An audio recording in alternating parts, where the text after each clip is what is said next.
नमस्कार स्टूडेंट्स, अपने आज पढ़ने जा रहे हैं जूलॉजी के अंदर BSc part third year, BSc BEd second year का पार्ट सेकंड। पार्ट फर्स्ट में हमने एंडोक्राइनोलॉजी के लिए शुरुआत की थी। एंडोक्राइनोलॉजी का अर्थ होता है, मैंने बताया था हिंदी में इसको हम कहते हैं अंतःस्रावी विज्ञान। अंतःस्रावी विज्ञान, अंतःस्रावी विज्ञान की यदि हम बात करें तो अंतःस्रावी विज्ञान के अंदर हमने बात की थी कि अंतःस्रावी विज्ञान में ग्रंथियों का अध्ययन किया जाता है, हार्मोन्स का अध्ययन किया जाता है। हार्मोन्स का कोशिकाओं पर या यूं कहते लक्ष्य पर क्या उपापचय प्रभाव पड़ता है, उन सब का अध्ययन अपने एंडोक्राइनोलॉजी या अंतःस्रावी विज्ञान में करते हैं। इसके लिए हमने कल थोड़ा इसका इतिहास भी देखा था। इतिहास में सबसे पहले इसलिए बताया था, अरस्तु ने अपने को इसके बारे में जानकारी दी थी। अरस्तु ने अपने को ये बताया था कि जो पक्षी और मनुष्य के अंदर यदि हम जननांगों को निकाल दें तो उनके अंदर जनन क्रिया प्रभावित होती है या वो जननक्षम नहीं रह पाते हैं, क्योंकि जननांगों के द्वारा हार्मोन्स बनते हैं।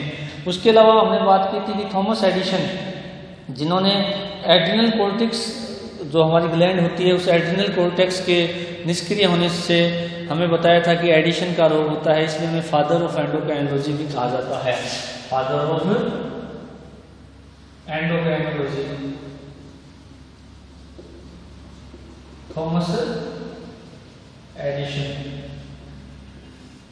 तो ये हमने थोड़ी बेसिक बातें की थी एंडोक्राइनोलॉजी के बारे में। अब यदि हम बात करें थोड़ा सा इससे पहले एंडोक्राइनोलॉजी को अपने आगे डिटेल में पढ़े उससे ठीक पहले यदि थोड़ी सी अपने बात करें कि एंडोक्राइनोलॉजी जो होती है इसके अंदर हम केवल अंतःस्रावी ग्रंथियों को पढ़ते हैं, पर उससे पहले हम थोड़ा सा ये देख लेते हैं कि शरीर के अंदर ग्रंथियां कौन कौन सी होती हैं।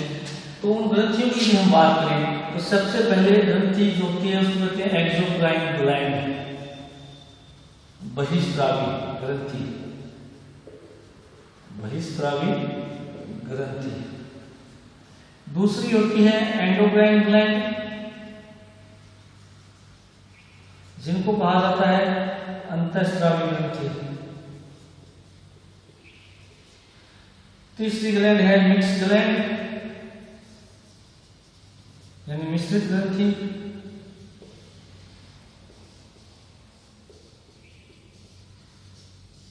चौथी है या फोर्थ है साइक्लिक ग्लैंड, जिसको हिंदी में कहा जाता है चक्रीय ग्रंथि। अब देखिएगा, मैंने शरीर के अंदर ये बताया आपको कि मनुष्य शरीर में 4 प्रकार की ग्रंथियां होती है, exocrine gland, endocrine gland, mix gland और साइक्लिक ग्लैंड। थोड़ा सा हम उनका विद एग्जांपल थोड़ा देख लेते हैं कि ये क्या होती है। सबसे पहले करते हैं बात एक्सोक्राइन ग्लैंड। एक्सोक्राइन ग्लैंड का मतलब ये होता है, एक्सो का मतलब वही यानी बाहर स्राव यानी स्राव ग्रंथियां, यानी वे ग्रंथियां जो अपने स्राव को नलिका की सहायता से सीधे ही लक्ष्य अंग तक पहुंचा देती है, उन्हें एक्सोक्राइन ग्लैंड कहा जाता है। एक्सोक्राइन ग्लैंड होती है, इसका एग्जांपल जैसे आपने पढ़ा है लीवर, उसका saliva gland, sebaceous gland, sweet glands, ये सारे किसके हैं? Exocrine gland. इसमें हम देखते हैं कि जैसे अपने बात करेंगे अपना जैसे लीवर है, लीवर के अंदर ये पित्रस बनता है। पित्रस बनने के बाद में हमारी छोटी आंत में छोड़ा जाता है, जैसा कि अपने को ध्यान, ये स्मॉल इंटेस्टाइन है, ये लीवर है, ये अपना गोल ब्लैडर है। तो लीवर के अंदर बाइल जूस बनता है। बाइल जूस बनने के बाद में गोल ब्लैडर इकट्ठा करता है, गोल ब्लैडर इस डक्ट की सहायता से सीधा ही स्मॉल इंटेस्टाइन में छोड़ देता है, और स्मॉल इंटेस्टाइन में फिर ये भोजन का एमल्सिफिकेशन पाइसीकरण करता है। अब हम देख रहे हैं कि बाइल जूस का निर्माण लीवर के अंदर हो रहा है, लीवर सीधे नलिका की सहायता से उसे टारगेट और स्मॉल इंटेस्टाइन तक छोड़ रहा है। तो ऐसी ग्रंथियां एक्सोक्राइन ग्लैंड कहती है। ऐसा ही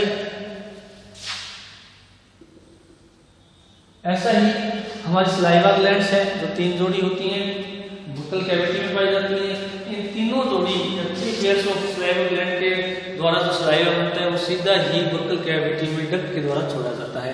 तो ऐसी ग्लैंड सारी एक्सोक्राइन ग्लैंड कहलाती है।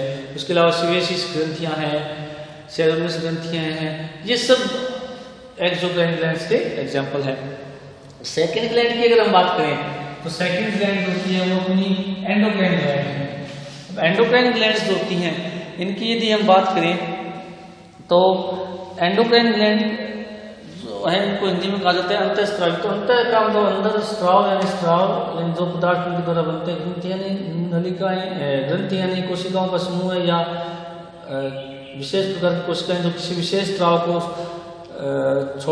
स्त्रावित करने के लिए रूपांतरित हो जाती है, उनको ग्रंथियां कहते हैं।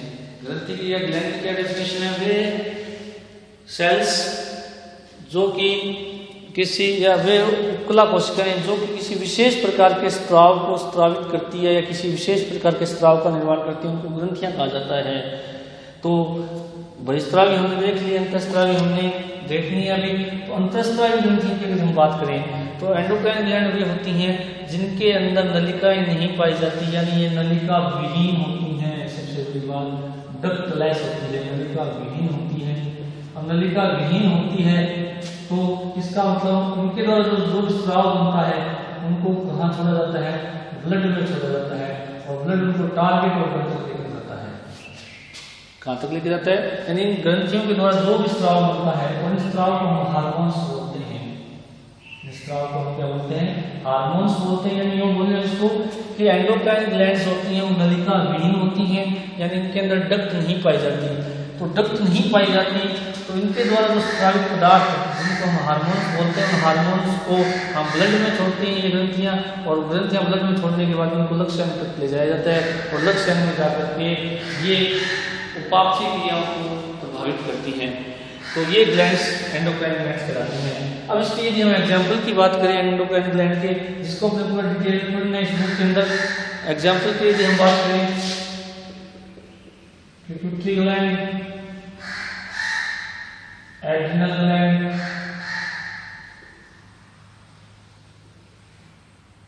थायराइड ग्लैंड, टेस्टिस, ओवेरी, इस तरह बहुत सारी ग्लैंड्स अपने को बॉडी के अंदर पड़नी है जो सारी एंडोक्राइन है, जो नलिका विहीन है, जिनके द्वारा हार्मोन्स बनते हैं, और ये हार्मोन्स रक्त की सहायता से लक्ष्य अंग तक जाकर के कोशिकाओं को उपापचय क्रियाओं में परिवर्तन करते हैं। अब देखिएगा नेक्स्ट ग्लैंड अपनी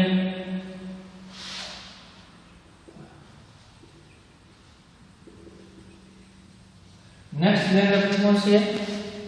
मिक्स ग्लैंड, मिश्रित ग्रंथि। अब मिश्रित ग्रंथि का मतलब क्या होता है? वे ग्रंथियां जो एक्सोक्राइन भी हो और जो एंडोक्राइन भी हो, यानी वे ग्रंथि जो एक्सोक्राइन की तरह भी बिहेव करती है और एंडोक्राइन की तरह भी बिहेव करती है, उनको हम मिक्स ग्लैंड कहा जाता है।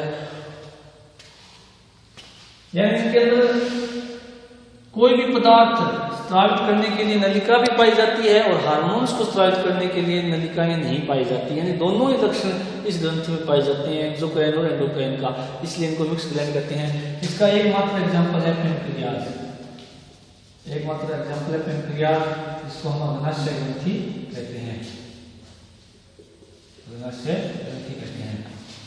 अब अग्नाशय ग्रंथि की अगर हम बात करें तो इसको हम मिक्स ग्लैंड कैसे कहते हैं?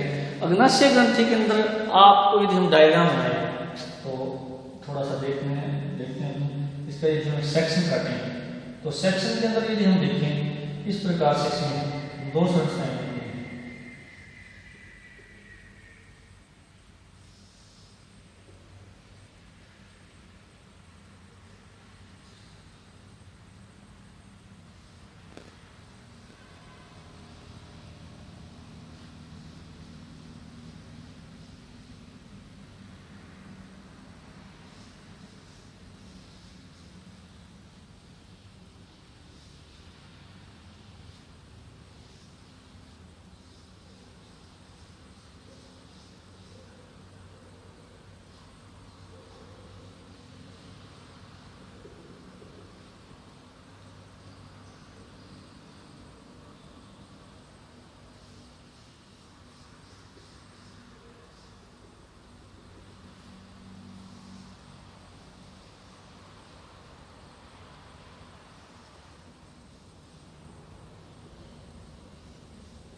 अब देखिएगा इसके अंदर यदि हम देखें तो इसको कहते हैं एसिनी।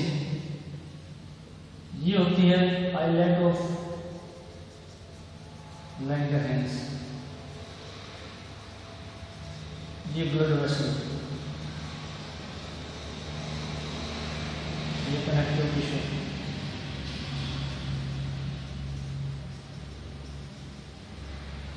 अब देखिएगा कि इसको मिक्स ग्लैंड क्यों कहते हैं। अब परिभाषा मैंने बताई थी आपको कि ये एक्सोक्राइन की तरह भी बिहेव करती है और एंडोक्राइन की तरह भी बिहेव करती है। अब मैं आपको बताता हूँ पहले तो पैंक्रियाज की उपस्थिति। पैंक्रियाज कहाँ पाया जाता है?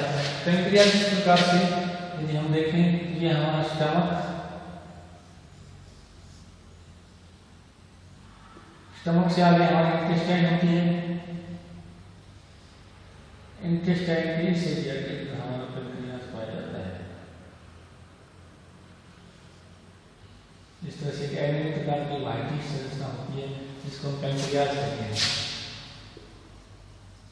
ये इंटेस्टाइन है। अब देखिएगा पैंक्रियाज ड्यूडेनियम के अंदर आकर बनता है। अब पैंक्रियाज एक्सोक्राइन भी एंडोक्राइन भी कैसे, यदि हम इसका सेक्शन काटें, पैंक्रियाज के यदि हम सेक्शन काटें तो ऐसा दिखाई देता है। अब इसके अंदर अपने को दो संरचनाएं दिखाई दे रही है। एक तो इस तरह की ये संरचना जो संख्या में बहुत ज्यादा है, अपने को दिख रही है, इनको कहा जाता है एसिनी। और एक आपको बड़ी संरचना दिख रही है जो संख्या में बहुत कम होती है, यानी एसिनी 98% होती है और आइलैंड ऑफ लैंगरहैंस केवल 2% होती है। तो 98% संरचनाएं एसिनी होती हैं और केवल 2% संरचनाएं आइलैंड ऑफ लैंगरहैंस की जीविकाएं होती हैं। अब मैं आपको बताता हूँ इन एसिनी के द्वारा अग्नाशिरस का स्राव किया जाता है और ये अग्नाशिरस जो है बनने के बाद में इस नलिका की सहायता से छोटी आंत में छोड़ दिया जाता है। इस प्रकार से ये अग्नाशय का ये जो लक्षण है ये किसकी तरह बिहेव होता है? एक्सोक्राइन ग्लैंड की तरह, इसलिए इसको एक्सोक्राइन ग्लैंड भी कहते हैं। अब देखिएगा कि जो पैंक्रियाज की एसिनी ने पाचक एंजाइम पाचक रस बनाया है जिसको अग्नाशिरस भी कहते हैं, उस नलिका की सहायता से यहाँ आ गया, यहाँ करके भोजन के पाचन में सहायता करता है, कार्बोहाइड्रेट प्रोटीन्स के पाचन में वो सहायक होता है। अब बात करते हैं जो 2% भाग होता है आइलैंड ऑफ लैंगरहैंस, लैंगरहैंस की दीपिकाएं। लैंगरहैंस की जो दीपिकाएं होती हैं इनके द्वारा, इनके अंदर दो प्रकार की सेल्स होती हैं, अल्फा सेल्स और beta cells.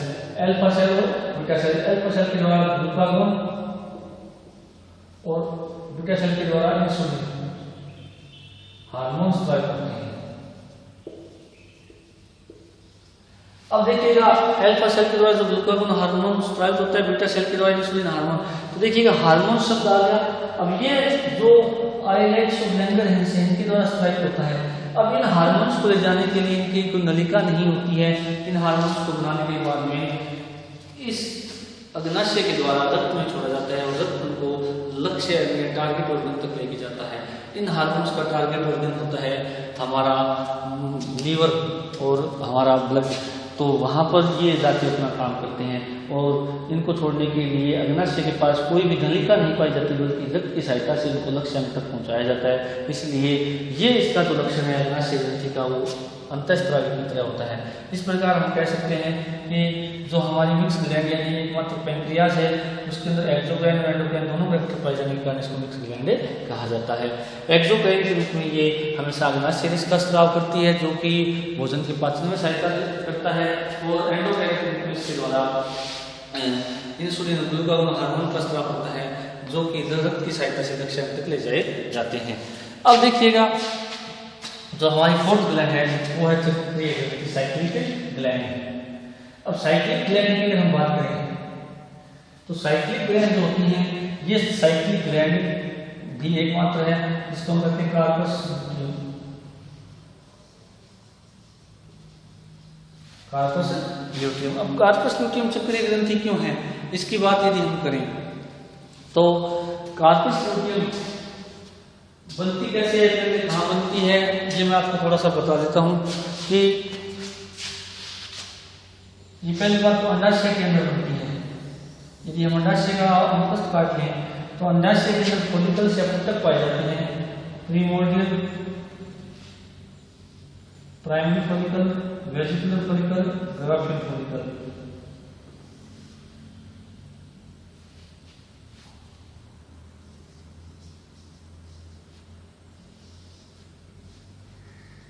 Primary follicle,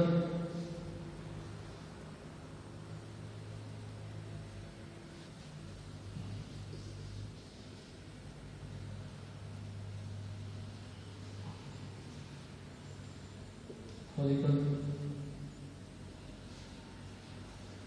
primary follicle, vesicular और ग्राफिन फॉलिकल। ये रप्चर होता है, ये कार्पस एल्बिकेंस और ये कार्पस ल्यूटियम होती है।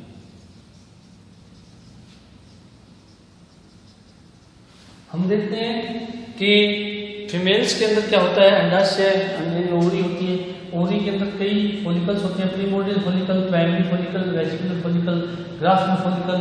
फिर ग्राफिन फॉलिकल फट जाता है, फटने के बाद में कार्पस एल्बिकेंस बनती है। कार्पस एल्बिकेंस होती हैं वो आगे जाकर कार्पस ल्यूटियम में चेंज होती है।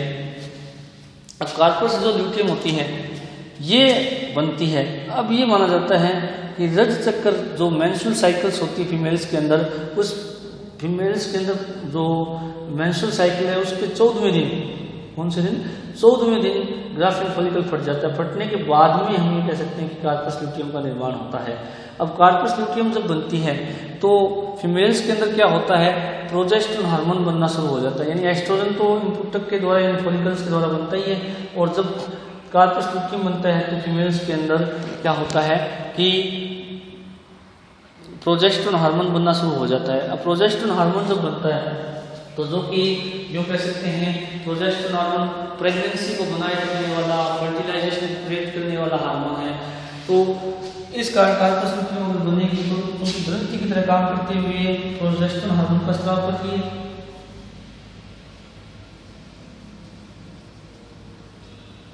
प्रोजेस्टेरोन हार्मोन बना रही है, तो इसलिए इसको ग्लैंड कहना उचित रहेगा, क्योंकि प्रोजेस्टेरोन हार्मोन के द्वारा बन रहा है। अब देखिएगा ये प्रोजेस्टेरोन हार्मोन जब बनता है तो ये कार्पस ल्यूटियम बनी रहेगी जब तक तो ये हार्मोन बनता रहेगा। अब जैसे जैसे रज चक्र मेंस्ट्रुअल साइकिल का 28वां दिन आ जाता है, यदि निषेचन नहीं होता है या फर्टिलाइजेशन नहीं होता है, तो फर्टिलाइजेशन नहीं होता है तो कार्पस ल्यूटियम डिस्ट्रॉय हो जाती है, और डिस्ट्रॉय होने के बाद प्रोजेस्टेरोन का जो लेवल है वो भी लो हो जाता है, खत्म हो जाता है, एकदम समाप्त हो जाता है। तो उसके पश्चात क्या होता है, मेंस्ट्रुअल साइकिल का फर्स्ट डे आ जाता है, और फर्स्ट डे आने के बाद वापस primordial follicle, primary follicle, vesicular follicle, graphene follicle बनेगी, और ग्राफिन फॉलिकल बनने के बाद वापस कार्पस ल्यूटियम बनती है, और बनने के बाद वापस ये हार्मोन बनाती है, और बनाने के बाद जब निषेचन होता है तो 9 महीने बनी रहती है, और यदि निषेचन या फर्टिलाइजेशन नहीं होता है तो वापस ये 28वें दिन क्या है समाप्त हो जाती है। तो इस प्रकार हम देखते हैं कि मेंस्ट्रुअल साइकिल के दौरान 14वें दिन के बाद कार्पस ल्यूटियम बनती है। बनने के बाद में यदि फर्टिलाइजेशन नहीं होता है तो ये डिस्ट्रॉय हो जाती है 28वें दिन तक, और डिस्ट्रॉय होने के बाद वापस फिर ये नए मेंस्ट्रुअल साइकिल में वापस बनती है, और यदि फर्टिलाइजेशन फिर नहीं होता है तो ये फिर डिस्ट्रॉय नहीं बनती। इस प्रकार ये बार बार बनती है और समाप्त होती है, और क्योंकि इसके द्वारा हार्मोन बन रहा है इसलिए इस चक्कर के साइकिल के रूप में, रज चक्कर की साइकिल के रूप में ये बनती है और बिगड़ती रहती है, इसलिए इसको साइकिल ग्लैंड कहते हैं। तो इस प्रकार हम कह सकते हैं कि मनुष्य के अंदर 4 प्रकार की ग्लैंड पाई जाती है, एक्सोक्राइन, एंडोक्राइन, मिक्स्ड ग्लैंड और साइक्लिक ग्लैंड। अब यहाँ पर हमें एक्सोक्राइन ग्लैंड नहीं पढ़नी है, हमें यहाँ पर एंडोक्राइन ग्लैंड पढ़नी है, और मिक्स्ड ग्लैंड के अंदर जो इसका केवल एंडोक्राइन भाग है हमें केवल आइलेट ऑफ लैंगरहंस के बारे में पढ़ना है, और साइक्लिक ग्लैंड क्योंकि ये कार्पस ल्यूटियम जो है खुद अपने आप में ग्रंथि की तरह काम कर रही है, और इसके द्वारा प्रोजेस्टेरोन हार्मोन का सिक्रेशन हो रहा है, तो इसको भी यहाँ पर थर्ड ईयर के अंदर पढ़ना है। तो इन तीनों का हम यहाँ जिक्र करेंगे।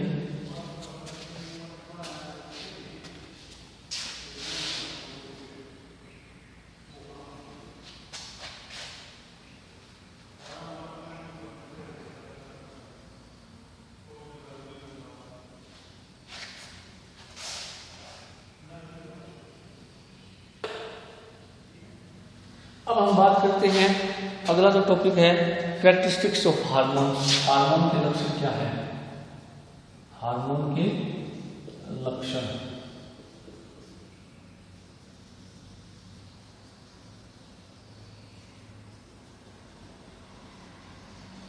अब देखिएगा, वैसे तो हार्मोन का शब्द है, पहले टॉपिक जो हम बात करें हार्मोन का अर्थ क्या है। हार्मोन का अर्थ है उत्तेजित करना, उत्तेजित करना। अब देखिएगा ये बात अपने को क्लियर हो गई है कि हार्मोन्स जो होते हैं कि ये उत्तेजित का मतलब क्या होता है यहाँ पर कि ये कोई भी कोशिका में जाकर के उसकी मेटाबॉलिक जो रिएक्शन है या उपापचय क्रिया है उसके अंदर परिवर्तन कर देते हैं। तो उत्तेजित करने का मतलब यहाँ से है। अब यदि हम देखें दूसरी बात कि हार्मोन्स का सिस्टम क्या रहता है, देखिएगा एंडोक्राइन ग्लैंड हार्मोन्स सीक्रेट करती है, हार्मोन्स को ब्लड में छोड़ा जाता है, ब्लड उसको टारगेट ऑर्गन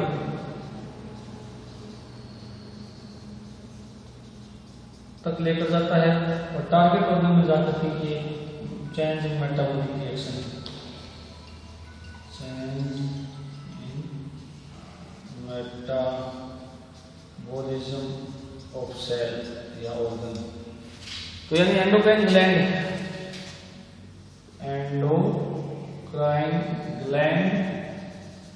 दोनों विशेषता बात करें। पहली विशेषता तो कि हार्मोन्स स्रावित होते हैं। हार्मोन का अर्थ क्या होता है? उत्तेजित करना। उत्तेजित करने का मतलब क्या है? यहाँ पर मेटाबॉलिक रिएक्शन से मेटाबॉलिज्म में परिवर्तन करना कोशिका की। सेकेंड यदि हम बात करें प्रोसेस, तो प्रोसेस क्या होता है? एंडोक्राइन ग्लैंड जो है हार्मोन्स सीक्रेट करेगी। हार्मोन्स कहाँ छोड़े जाते हैं? ब्लड में। ब्लड से वो कहाँ आते हैं? टारगेट ऑर्गन में। और टारगेट ऑर्गन में आने के बाद में उसकी मेटाबॉलिक रिएक्शन या मेटाबॉलिज्म में चेंज कर देते हैं। तो ये अपना हो गया दूसरा टॉपिक, हार्मोन्स किस प्रकार मेटाबॉलिक रिएक्शन में चेंज करते हैं। तीसरी विशेषता यदि हम बात करें कि हार्मोन्स के जो टारगेट ऑर्गन हैं वो दूर स्थित होते हैं। दूर, जैसे हम बात कर लें अपनी शरीर के अंदर कि जैसे मनुष्य के अंदर हम बात करें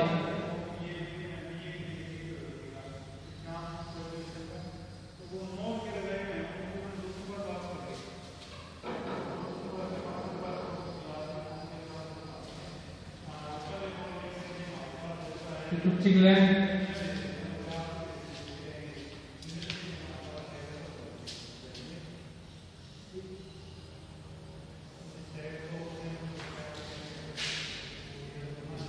पिट्यूटरी ग्लैंड। अब देखिएगा कि पिट्यूटरी ग्लैंड और ये एड्रिनल ग्लैंड है। अब पिट्यूटरी ग्लैंड जो है वो यहां रहते हुए ब्रेन या हेड के यहां रहते हुए एड्रिनल ग्लैंड का कंट्रोल करती है।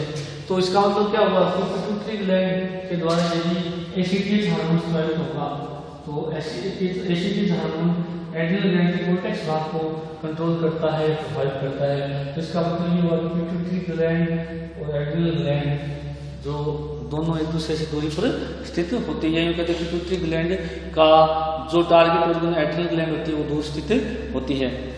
अगली विशेषता यदि हम बात करें, हार्मोन्स जल में विलीन होते हैं। हार्मोन्स जल में सोल्यूबल होते हैं। ये इनकी चौथी विशेषता है। पांचवी विशेषता यदि हम बात करें तो ये हार्मोन्स कार्य करने के बाद में या तो नष्ट हो जाते हैं, करने के बाद नष्ट हो जाते हैं, या इनका उत्सर्जन हो जाता है, या इनका टारगेट ऑर्गन या कोशिका के द्वारा उत्सर्जन कर दिया जाता है। यानी कि कार्य करने के बाद में इनका कोशिका में कोई कार्य नहीं रहता है। उसके अलावा हार्मोन्स जो होते हैं वो प्रोटीन्स, हार्मोन्स प्रोटीन्स के, एमिनो एसिड के या स्टेरॉइड होते हैं। स्टेरॉइड्स होते हैं तो या तो प्रोटीन के बने होते हैं या एमिनो एसिड के बने होते हैं या स्टेरॉइड। स्टेरॉइड का मतलब है वो साविले हार्मोन्स होते हैं और ये उत्तेजक होते हैं। तो प्रोटीन, एमिनो एसिड या स्टेरॉइड के बने होते हैं। उसके अलावा यदि हम बात करें, इनका जो मोलिकुलर वेट अनुभार होता है वो बहुत कम होता है। अनुभार क्या होता है? इनका कम होता है। और ये तीव्र विसरणशील होते हैं, तीव्र विसरणशील होते हैं, इनमें विसरण की तीव्र क्षमता पाई जाती है।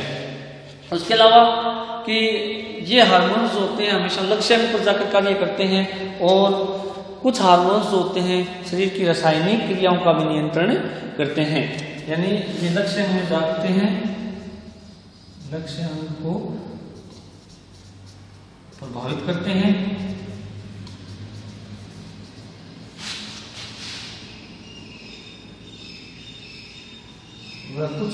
रासायनिक क्रियाओं का नियंत्रण करते हैं, क्रियाओं का भी नियंत्रण करते हैं।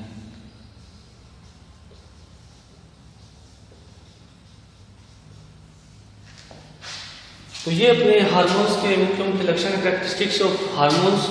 हार्मोन का अर्थ उत्तेजित करना, और दूसरा मैंने बताया था कि एंडोक्राइन ग्लैंड द्वारा स्त्रावित होकर टारगेट ऑर्गन तक जाते हैं ब्लड की सहायता से। तीसरा लक्षण क्या होते हैं कि टारगेट ऑर्गन हमेशा दूर स्थित होते हैं।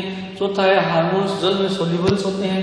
पांचवा कार्य करने के बाद में नष्ट हो जाते हैं या उत्सर्जित कर दिए जाते हैं। छठा है हार्मोन्स प्रोटीन्स एमिनो एसिड या स्टेरॉइड्स के बने होते हैं। सातवां इनका अनुवाद बहुत कम होता है। आठवां तीव्र विसरणशील होते हैं। नौवां लक्ष्य हमको प्रभावित करते हैं और कुछ रासायनिक क्रियाओं का भी नियंत्रण करते हैं। इस प्रकार हमने हार्मोन्स के बारे में सामान्य जानकारियां प्राप्त की। धन्यवाद।